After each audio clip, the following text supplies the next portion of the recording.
بسم الله الرحمن الرحيم. معكم المواطن المصري رسلان الباز، مؤسس ووكيل المؤسسين لحزب صقور مصرية تحت التأسيس، ومن مدينة ديكرنس محافظة الدقهلية.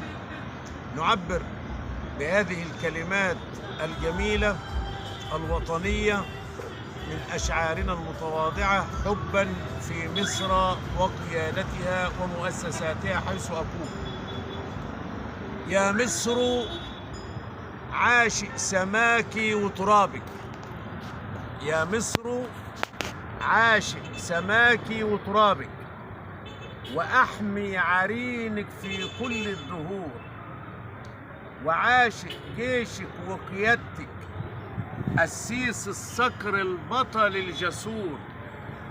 كلنا في ظهرك يا زعيم الأمة، ودائما وأبدا ستكون منصور. معك الله، ومعك الشعب، ومعك الجيش أسد البحور، أسد البيداء، وأسد الفضاء، ووقت النزال هم النمور. حامي عرينك في كل الأنحاء، وصاين عرضك بعزة وسرور. ومعاك جهاز الشرطة المصرية، صقور الداخل وهم النسور، على المصالح الحكومية مرابطين، فهم الأبطال لدحر الشرور.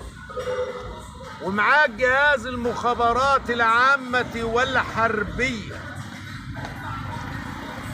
رجالات لنشر الأمن والنور، رجالات الصمت والصبر، جنود الله والوطن في كل العصور.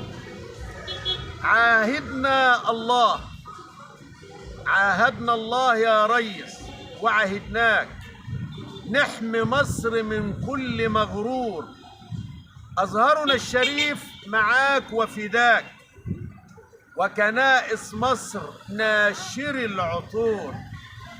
وسلام مربع لجهاز الأمن الوطني، حماة الوطن من أهل الجحور، لهم التحية والتقدير والاحترام. حاصد الخونة بمخالب الصقور، وكل التهاني للرئيس السيسي بقدوم شهر الصوم والعبور. وتحيا مصر، وتحيا مصر، وتحيا مصر، ويحيا فخامة السيد الرئيس السيسي، وتحيا جمهورية مصر العربية.